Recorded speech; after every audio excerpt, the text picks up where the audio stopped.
Now you have to understand that every Christian has authority.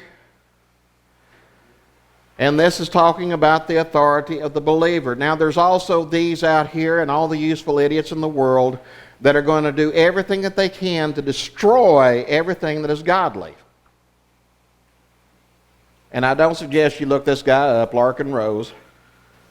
He wrote a book back in 2011. He called it The Most Dangerous Superstition. And everybody automatically thinks that, Christian church or something like that. Well, it is kind of that, but not completely. He wrote the book back in 2011. Now, I want you to hear exactly what he's saying here, and this is just a small excerpt from the book. Here is an excerpt. In order to fully understand why the belief in authority truly is the most dangerous superstition in the history of the world, first, the concept of authority will be distilled down to its most basic essence so it can be defined and examined objectively. As if he could be impartial. It will be shown that the concept itself is fatally flawed, that the underlying premise of all government is utterly incompatible with logic and morality. He is a humanist atheist because they only go by logic and morality, but they have no moral compass to go by. As Christians, our moral compass, of course, is God and the Bible. They have nothing they can use because no man can come up with anything moral. Is utterly incompatible with logic and morality. In fact, it will be shown that government is a purely religious belief. A faith-based acceptance of a superhuman, mythological entity that has never existed and will never exist. Obviously, he's talking about God there. The superhuman mythological entity that has never existed and will never exist.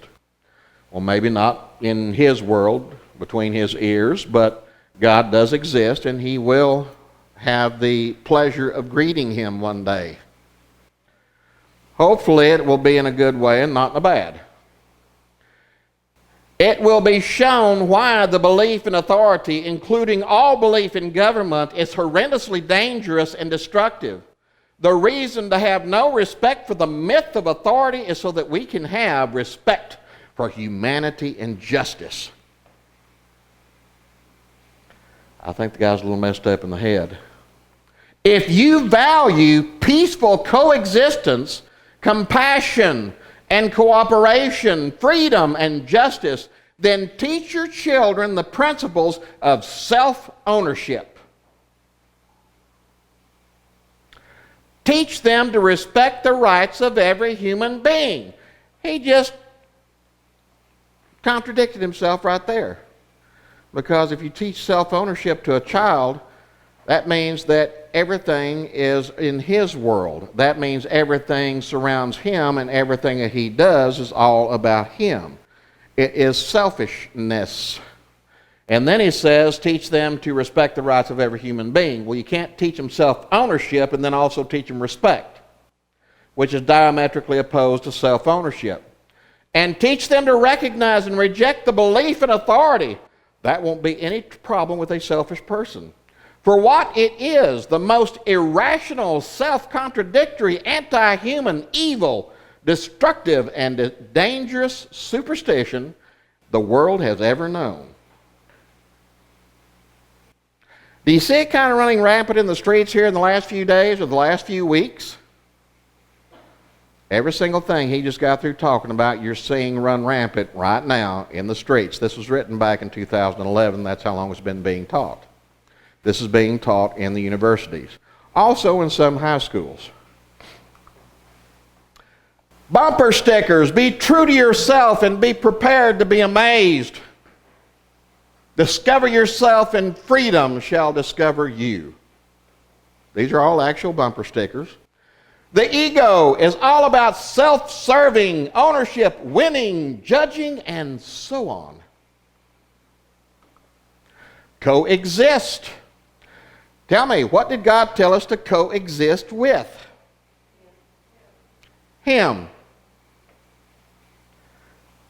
Tolerance. Believe in it. Well, if you're tolerant of all these other things, then you don't need Jesus. Because if you're tolerant of all these other religions and all these other things that are going on in the world and just want to coexist with them, then you're coexisting with them and being peaceful and saying, don't worry, you're going to hell and I'm not. How loving is that? It's not even close. And that's unfortunately what many churches do. Atheism. Look, nobody really knows where this blank came from, but I think I'd rather trust the dudes in the lab coats. Science. Who aren't demanding I get up early every Sunday to overdress and apologize for being human. That's an atheist outlook on life. God help him. I am the master of my fate. I am the captain of my soul. Oh no, they're absolutely correct. They're the ones who make the decision as to what they're going to do. And if they say and they believe that they don't have to accept any master or any God, no gods, no masters, anarchist against all authority. Anarchists do not believe in authority. No authority is any good to them, period. That's the reason why you are seeing so many policemen in the last few months being killed by people just walking up and shooting them. If you're not seeing that in the news, then you're not seeing what's going on in the world right now. This is what God thinks about coexistence. Jesus said, "Do not think that I came to bring peace on the earth. I did not come to bring peace, but a sword." Jesus said that. Look it up. It's in Matthew 10:34. He didn't come to bring peace. He came to bring the sword. What is the sword? The sword is the Word of God. And it pierces into everyone that refuses to acknowledge God. Only Jesus Christ saves, and none of these other religions accept that.